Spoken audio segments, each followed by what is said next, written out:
भारत में क्यों बढ़ रहे हैं तलाक के केसेस?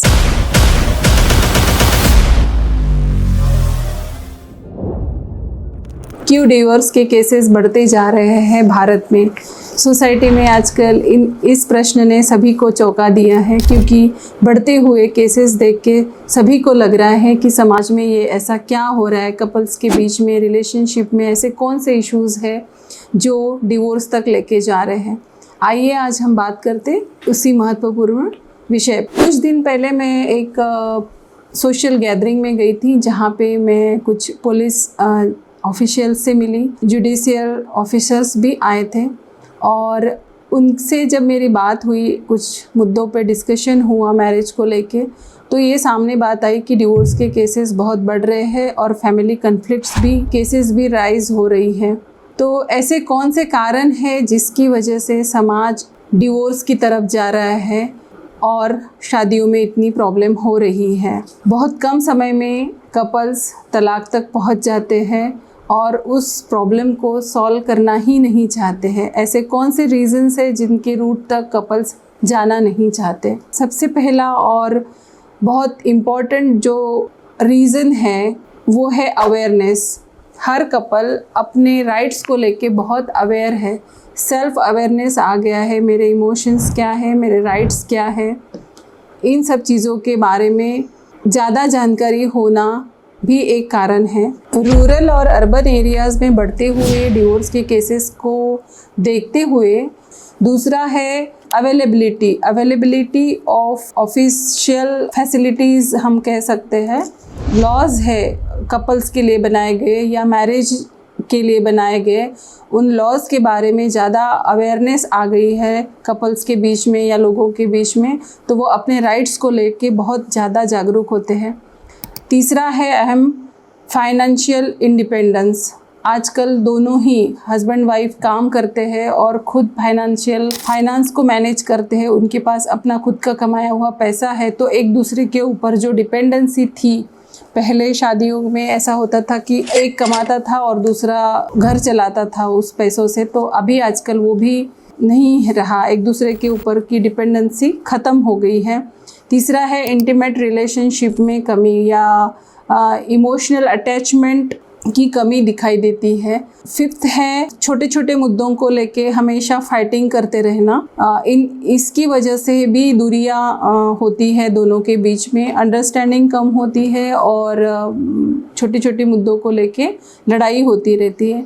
दूसरा, एक दूसरे के बारे में उसके एक्सपेक्टेशंस ज़्यादा करना कि उन्होंने मेरे लिए क्या किया और क्या नहीं किया। देखिए, शादी ये दो फैमिली का एक साथ आना है, लेकिन होता ये है कि दोनों फैमिलीज़ एक दूसरे की तरफ से बहुत ज़्यादा एक्सपेक्टेशंस रखते हैं और अपने रोल्स और रिस्पॉन्सिबिलिटी को पूरा करने की बजाय उनका पूरा फोकस उस पर होता है कि नेक्स्ट वाले फैमिली ने क्या फुलफ़िल नहीं किया, कौन सी प्रथाओं को पूरा नहीं किया, कौन से एक्सपेक्टेशंस पूरे नहीं हुए, उस पर भी ज़्यादा ध्यान रहता है। कई बार कम्युनिकेशन गैप भी देखा गया, हस्बैंड और वाइफ के बीच में भी कम्युनिकेशन की कमी रहती है और दो फैमिलीज़ के बीच में भी कम्युनिकेशन गैप रहता है। आजकल इंटरकास्ट मैरिज या लव मैरिजेस पे भी ज़्यादा फोकस है और इसमें कल्चरल डिफरेंसेस भी आते हैं। अंडरस्टैंडिंग और कल्चरल डिफरेंसेस, इसके बीच में भी कपल्स के बीच में तनाव निर्माण होता है और फिर ज़्यादा फाइट होने से या कन्फ्लिक्ट्स बढ़ने से फिर वो केस डिवोर्स तक चला जाता है। करियर डेवलपमेंट पे ज़्यादा ध्यान होता है। वर्क प्लेस में भी कुछ प्रॉब्लम होती है, अगर नौकरी कर रहे हैं और वहाँ पे कुछ अलग प्रॉब्लम है तो वो प्रॉब्लम्स भी कपल्स के बीच में आती हैं। लास्ट इम्पॉर्टेंट है जिस पे हम लोग ध्यान नहीं देते हैं, सोसाइटी में इस चीज़ का बिल्कुल भी जिक्र नहीं होता है, वो है मेंटल हेल्थ और फिज़िकल हेल्थ। तो ये दोनों चीज़ें बहुत अहम हैं रिलेशनशिप को लॉन्ग लास्टिंग रिलेशनशिप में कन्वर्ट करने के लिए।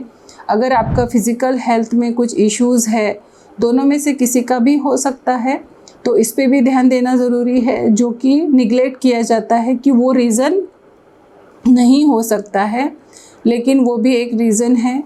लास्ट जो मैंने बोला है वो है मेंटल हेल्थ।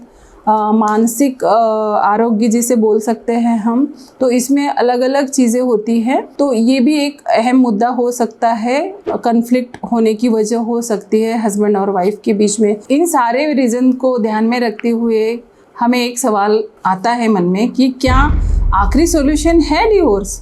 नहीं, आखिरी सॉल्यूशन नहीं हो सकता। हमें इसके रूट कॉज तक जाना होगा कि रिश्तों में आई हुई ये दरार, हम इसे कैसे सॉल्व करें, इस दरार को हम कैसे मिटाएं ताकि हमारा रिश्ता डिवोर्स तक ना जाके हम उसको बचाए रखें। रिश्ता अगर बहुत परेशान कर रहा हो, जिससे स्ट्रेस लेवल बढ़ रहा है, आपकी ज़िंदगी का सारा सुकून ही चला गया और अब कोई रास्ता नहीं बचा, ऐसे समय में हम डिवोर्स को चुन सकते हैं। हम लीगल एडवाइस लेके वहाँ तक जा सकते हैं, लेकिन अगर हम कोशिश करें तो हम इस रिश्ते को बचा सकते हैं। तो फिर सवाल आता है कि इस रिश्ते को कैसा बचाया जा सकता है। तो as an expert in the field, as a marriage counsellor, मैं ये कहना चाहती हूँ कि इसके रिश्ते में आई हुई दरार और इसके कारणों को पता करें, इसके रूट कॉज तक जाएं।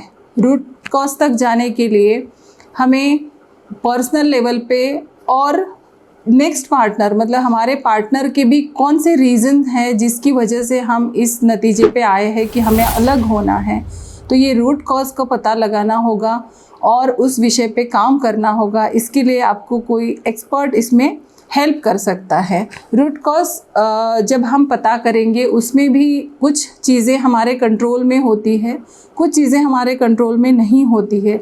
जो चीज़ें हमारे कंट्रोल में हैं, जो कारण हमारे कंट्रोल में हैं, उस पर हम काम कर सकते हैं।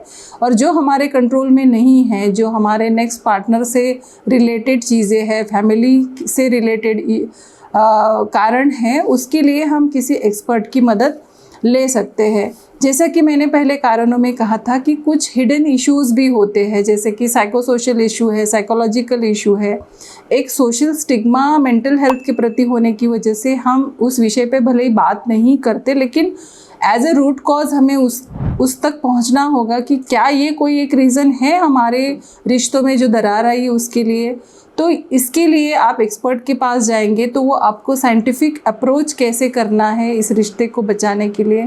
कुछ थेरेपीज़ होती है, कुछ टेस्ट होते हैं, और वो टेस्ट और थेरेपी सभी के लिए होते, कभी कभी संपूर्ण फैमिली के लिए भी काउंसलिंग सेशंस होते हैं, और कुछ पर्सनल टेस्ट और कुछ सेशन ऐसे होते हैं जिसमें इन सब कारणों का पता लगाया जा सकता है। अब मुद्दा आता है कि अपने रिश्ते को बचाए कैसे।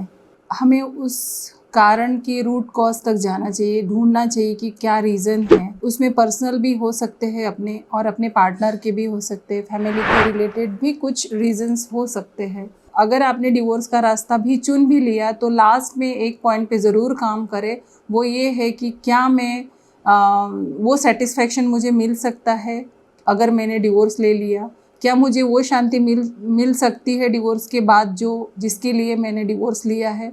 क्योंकि कुछ ऐसे हिडन प्रॉब्लम्स भी सामने आएगी जब आप डिवोर्स लेके अकेले ज़िंदगी जीने का सोचेंगे और डिसाइड करेंगे कि हाँ, मुझे अकेले ही ज़िंदगी जीना सही लग रहा है। क्योंकि अगर आपके बच्चे हैं, आपके पेरेंट्स हैं या आपकी फैमिली है, वो भी आपके साथ साथ उस चीज़ में सफ़र होंगी, उनके ऊपर भी कुछ साइकोलॉजिकल उसका इफ़ेक्ट होगा, वो भी सोशल इम्पैक्ट होगा, और सोसाइटी का एक प्रेशर वो भी महसूस करेंगे जब आपका डिवोर्स हो जाएगा।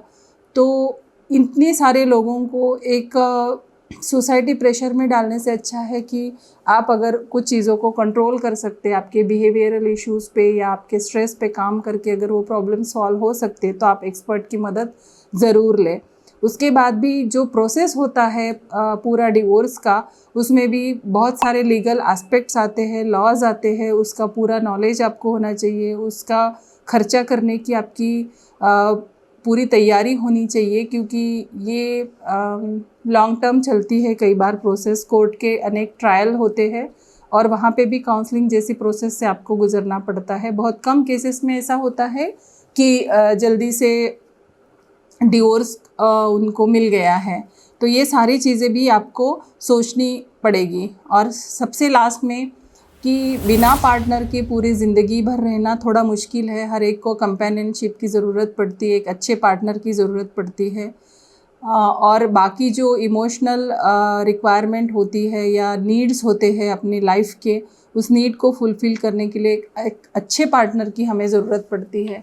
तो डिवोर्स के बाद हमें गारंटी नहीं होती है कि वैसा ही पार्टनर हमें मिलेगा कि नहीं, जो हमारे ज़रूरतों को फुलफ़िल कर सके, हमारे साथ पूरी ज़िंदगी सही तरीके से बिताए। इसीलिए डिवोर्स लेने से पहले ज़रूर इन सारे मुद्दों पे आप सोचें और कहीं ना कहीं आपको इस विषय पे काम करना होगा, तभी इंडिया में बढ़ते हुए केसेस को हम रोक सकते हैं।